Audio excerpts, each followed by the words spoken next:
Hello നമസ്കാരം, ഏവർക്കും പുതിരീടിലേക്ക്. Got എന്ന ചിത്രത്തിൻ്റെ മൂന്നാം ദിവസത്തെ കേരള ബോക്സ് ഓഫീസ് കളക്ഷൻ റിപ്പോർട്ടാണ് ഇന്നൊരു വീഡിയോ ഭാഗത്ത് ഉൾപ്പെടുത്തിയിരിക്കുന്നത്.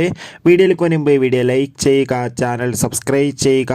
ഈ വരുന്ന സെപ്റ്റംബർ മാസം ധാരാളം ചിത്രങ്ങൾ OTT റിലീസ് ചെയ്യാൻ പോവുകയാണ്. നമ്മുടെ ചാനൽ ഭാഗം പരിശോധിച്ചാൽ നിങ്ങൾക്ക് കാണാൻ വേണ്ടി സാധിക്കുന്നതായിരിക്കും. വെങ്കട് പ്രഭുവിൻ്റെ സംവിധാനത്തിൽ ദളപതി, വിജയ്, പ്രഭുദേവ, സ്നേഹ, ജയറാം എന്നൊക്കെ പ്രധാന കഥാപാത്രങ്ങളായ ചിത്രമായിരുന്നു ഗോട്ട്. ചിത്രത്തിന് മികച്ച അഭിപ്രായം തന്നെയാണ് മൂന്നാം ദിവസം ലഭിച്ചിട്ടുണ്ടായിരുന്നത്. അതുകൊണ്ട് തന്നെ എല്ലാ സിനിമാ പ്രേമികളും ഒരേപോലെയാണ് ചിത്രത്തിൻ്റെ ഓരോ കളക്ഷൻ റിപ്പോർട്ടും അറിയാൻ വേണ്ടി കാത്തിരുന്നത്. ഇപ്പോൾ ഗോട്ട് എന്ന ചിത്രത്തിൻ്റെ ഏറ്റവും പ്രധാനപ്പെട്ട കേരള ബോക്സ് ഓഫീസ് കളക്ഷൻ റിപ്പോർട്ടുകളൊക്കെ പുറത്തു വന്നിരിക്കുകയാണ്. ചിത്രത്തിന് മൂന്നാം ദിവസം അത്യാവശ്യം ബുക്കിംഗ് നടന്നിരുന്നു. അതുകൊണ്ട് തന്നെ മൂന്നാം ദിവസം മാത്രം ഏകദേശം 2 കോടിക്കെങ്കിലും അടുത്ത് കളക്ഷൻ ലഭിക്കുമെന്നാണ് ട്രാക്കിംഗ് റിപ്പോർട്ടുകൾ സൂചിപ്പിക്കുന്നത്. കാത്തിരിക്കാം നമുക്ക് ഗോട്ട് എന്ന ചിത്രത്തിൻ്റെ കൂടുതൽ ബോക്സ് ഓഫീസ് കളക്ഷൻ റിപ്പോർട്ടിനായി.